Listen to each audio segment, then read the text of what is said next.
साधक को चाहिए कि संकल्प से रहित हो जाए। मन में होने वाली स्फुरणा यदि संकल्प का रूप धारण ना करे तो स्फुरणा तुम्हारा कुछ नहीं बिगाड़ पाएगी, वो सत्ता नष्ट हो जाएगी।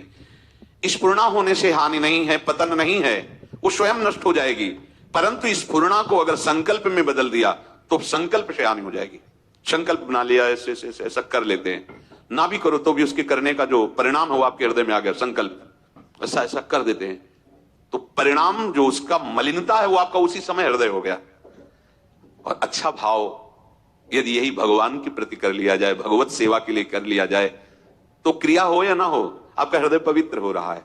पर ये जो संकल्प राग और द्वेषात्मक जगत की बात है, प्रभु के मार्ग में प्रभु के लिए जो भावना बनाई जाती है उसे संकल्प नहीं कहते, उसे भावना कहते हैं। भावोत्सवेन भजताम। संकल्पों का त्यागी ही साधक है, उपासक है, जिज्ञासु है। संकल्पों का त्याग किए बिना कोई अपने मन की जो चाहते हैं उनको मिटा नहीं पाएगा। उनको मिटाए बिना कोई योगी नहीं हो सकता, चाहे ज्ञान योगी हो, चाहे भक्ति योगी हो, चाहे कर्म योगी हो। और योगारूढ़ हुए बिना किसी को भगवत साक्षात्कार नहीं होता। योगारूढ़ हुए बिना किसी को भगवत साक्षात्कार नहीं होता। मनुष्य जन्म की सार्थकता है प्रभु में प्रेम हो जाना। इसी प्रेम से समस्त दुखों का नाश हो जाता है, समस्त पापों का नाश हो जाता है। पर बिना संकल्प का त्याग किए कोई प्रेमी नहीं हो सकता। इसीलिए प्रभु बार बार कह रहे हैं कि आप अपना संबंध किसी व्यक्ति वस्तु स्थान से नहीं, मेरे से कीजिए। आप संकल्प मत कीजिए, आप मेरी आज्ञा अनुसार करिए। भगवत आज्ञा, शास्त्र भगवत आज्ञा, वो संकल्प क्यों करेगा? जैसी आज्ञा वैसा कर रहा है। संकल्प त्याग के लिए कुछ उपाय हैं। पहली बात, प्रभु हमारे हैं। प्रभु ने मुझे अपनी प्राप्ति के लिए ही मनुष्य जन्म दिया है अपनी तरफ से। अब इसमें हमारा उद्धार निश्चित है। ये अमूल्य मनुष्य जन्म प्रभु ने दिया है अपनी प्राप्ति के लिए, इसमें उद्धार हमारा निश्चित है। इसलिए अब हम भोगों का कोई संकल्प नहीं करेंगे, अब हम भगवत प्राप्ति के मार्ग में चलेंगे। इससे आपको बल मिलेगा, इससे आप व्यर्थ के संकल्पों को रोक सकेंगे। जहां कोई संकल्प बनने लगे तहां ये बात वहीं अंदर ही अंदर चलाने लगो, ये जन्म केवल भगवत प्राप्ति के लिए नहीं, नहीं हम भोगों का संकल्प नहीं कर सकते, वो कट जाएगा। दूसरा, उपासक को अपने कर्तव्य का पालन करना है, जो गुरुदेव आज्ञा कर रहे हैं, जो संत महापुरुष जन, जो शास्त्र, उसमें हमारा संकल्प क्या? उनकी आज्ञा का पालन कर रहे हैं, अपने कर्तव्य का पालन कर रहे हैं। हमारा अपने सुख के लिए कोई संकल्प नहीं है। हमारा सुख तो गुरु आज्ञा पालन में है, भगवत आज्ञा पालन करने में है। इसलिए मैं संकल्प में नहीं फंसूंगा, जो आज्ञा है उसी के अनुसार चलूंगा, अर्थात अपने कर्तव्य कर्म को करूंगा। संकल्प कर्तव्य कर्म करने के लिए नहीं होता, वो तो स्वाभाविक है, सहज कर्म है।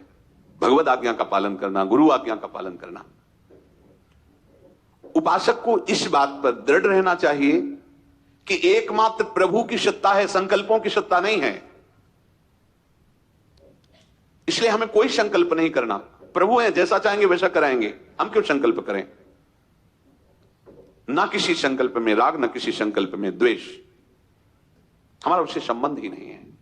समझ में आ रहा है? पहला, हमारा जन्म भगवान की कृपा से हुआ है मनुष्य शरीर में। इसका उद्देश्य एकमात्र भगवत प्राप्ति है और मेरे को निश्चित इसी जन्म में भगवत प्राप्ति होगी, क्योंकि प्रभु ने विधान रचा है। इसलिए मुझे अब किसी भोगों का संकल्प नहीं बनने देना। राधा राधा राधा। हमें कोई संकल्प करके कार्य नहीं करना, हमें भगवत आज्ञा, गुरु आज्ञा का पालन करना है, संकल्प के द्वारा नहीं। ध्यान दीजिए, उपासक संकल्प के द्वारा साधन नहीं करता। उपासक गुरु आज्ञा, शास्त्र आज्ञा का पालन करता है, उसे ही कर्तव्य कर्म कहते हैं। तीसरा, मेरे प्रभु सर्वसमर्थ विराजमान हैं, मुझे संकल्प करने की क्या आवश्यकता है, वो जैसा चाहेंगे वैसा कराएंगे। चौथा, उपासक को विचार करना चाहिए कि हमने पहले न जाने कितने हजारों से सैकड़ों संकल्प किए, उसे हुआ क्या है? कुछ हुआ है क्या? आगे के लिए हम संकल्प करें, कुछ कर पाएंगे क्या? अगला सेकंड है भी कि नहीं, हमें पता नहीं, क्या संकल्प? तो हमें वर्तमान का चिंतन बर्बाद नहीं करना। प्रभु अभी हमारे हैं, पहले भी हमारे थे, आगे भी हमारे रहेंगे। उनके लिए संकल्प करने की जरूरत नहीं है। जो अपने हैं उनकी प्राप्ति के लिए संकल्प की जरूरत नहीं, चिंतन की जरूरत है। चिंतन की जरूरत है। जो अपने हैं उनका चिंतन करो। तो पीछे के संकल्प के लिए, आगे के संकल्प के लिए हम समय बर्बाद क्यों करें? वर्तमान में हम प्रभु का चिंतन करें, यही हमारा भगवत प्राप्ति का स्वरूप है। अगर प्रभु का वर्तमान में चिंतन छोड़ करके आगे क्या होगा, पीछे जो हुआ उसका चिंतन, समय को बर्बाद करना है, उससे लाभ कुछ नहीं मिलेगा। वर्तमान का समय भगवत चिंतन नहीं जा रहा है, लिख लो, आगे अमंगल है। चाहे जितना पीछे का चिंतन करो, उस क्रिया के चिंतन से, पीछे बीते हुए समय के चिंतन से तुम्हें कोई लाभ नहीं मिलना। क्या करो? भगवत चिंतन करो, पीछे के हुए अपराध और गलतियों का समापन, जड़ से नष्ट, वर्तमान का भगवत चिंतन, और आगे लिख लो आपका भविष्य परम मंगलमय होगा यदि वर्तमान में भगवत चिंतन चल रहा है। तो वर्तमान में हमें संकल्प विकल्प बिल्कुल नहीं करना। ये संकल्प अगर हमारा बनता रहा तो फिर हमारा जन्म बनता रहेगा। संकल्प मिटाना है। अपने आराध्य देव का बल यदि हृदय में तुम्हारे आ गया तो तुम्हें परास्त कौन कर सकता है? क्यों? क्योंकि उसी आराध्य देव के बल से तो माया बलवान है। माया में सामर्थ्य किसकी है? आराध्य देव की शक्ति ही तो है वो, और हम आराध्य देव की भक्ति रूपी शक्ति से युक्त हो रहे, अब माया परास्त नहीं कर सकती। इंद्रियों के भोगों में जो इच्छा पूर्ति की, सुख लेने की भावना है, यही हमें बांधती है। कोई मनचाही भोग सामग्री मिल जाए, मनचाही वस्तु मिल जाए, मनचाहा व्यक्ति मिल जाए, मनचाही परिस्थिति रहे, मनचाही घटना घटे, यही सबकी मांग रहती है।